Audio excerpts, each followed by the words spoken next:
And number four, reframe failure as God's feedback, not rejection. So minsan, iba ang isip natin sa mga failures. So ibahin natin yan. Failure does not mean God left you. Many times, failure is redirection. God uses setbacks sometimes na turuan tayo, i-refine tayo, and realign us. And growth happens when we stop asking, why me, Lord? Minsan tinatanong natin na sa ating sarili, no? Bakit ako, Panginoon? Ano naman ako, faithful sa iyo? And start asking, what is this teaching me? And alala niyo siguro ang story ni Job, no? Diba nawala sa kanyang lahat, even if he was a faithful servant.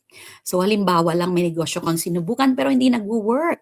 Masakit, 'di ba? Especially pag ang laki ng iyong investment at nakakababa ng loob minsan.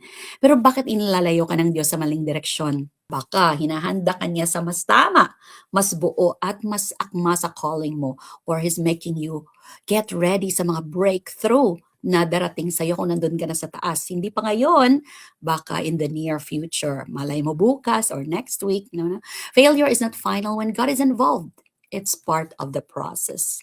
Okay, so take it positively kung meron tayong mga struggles, mga failures, and that's number four. And dito na tayo sa number five. You have to invest in yourself as a daily practice. You know, you are your greatest assignment or project. Ang sarili mo talaga. So ano ang mga kailangan nating invest para sa ating mga sarili? Even spiritual growth, personal growth, and leadership growth, they require daily investment. And small, consistent actions compound over time. It's the same when you want to learn dancing or singing or cooking. Hindi na on and off ang consistency. It means, okay, unti-unti, araw-araw may ginagawa ka para ma-improve ang iyong skills.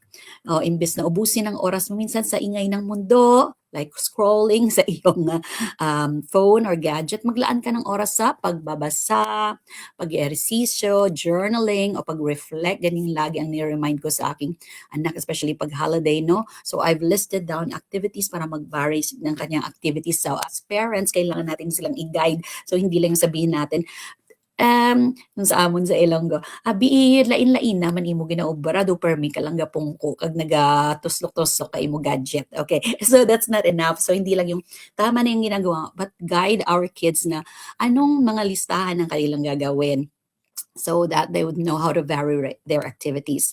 Kahit 20 to 30 minutes lang bawat araw, hindi agad kitang epekto, pero after several months, a year or two, no, ibang tao ka na at sa mga anak din natin may mga changes sila na minsan hindi natin na notice.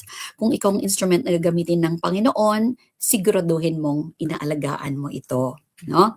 Okay, and last but not the least for today is step out of your comfort zone by feeding your spirit first. Sana ito pala yung ano ko, no, yung first. You know, before anything else, it's important that we feed our spirit.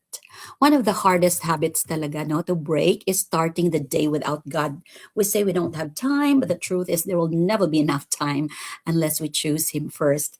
Daily withdrawal mo from noise, sa mga temptation, mga worldly stuff, no, is necessary to be spiritually fed.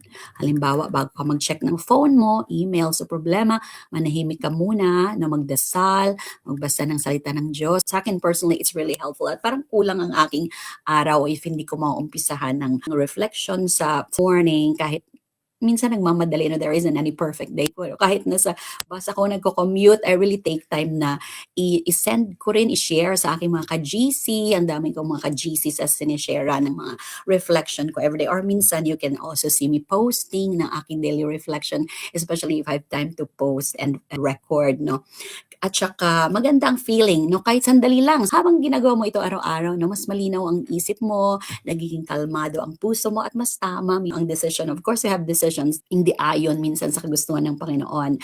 But if you are entrusting to Him, yung mga plano mo sa buhay, so nagiging tama ang iyong path. So every day you draw closer to the Lord is a step away from confusion pag inuuna mo siya.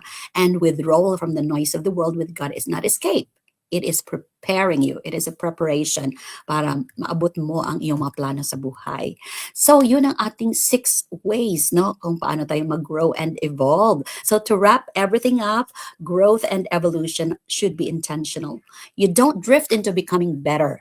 It's your decision. Kailangan you decide.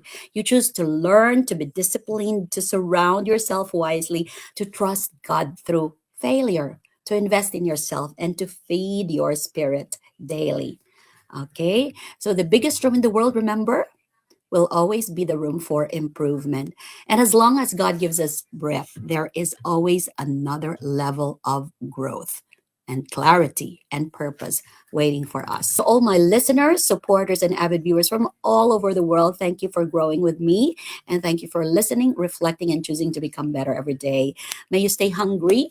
Saan? Sa growth, humble in spirit, and anchored in the Lord. This has been Mindset and Mission with Anne Hestrom saying thank you for watching today. See you next time, everybody. Take care always, and God bless us all.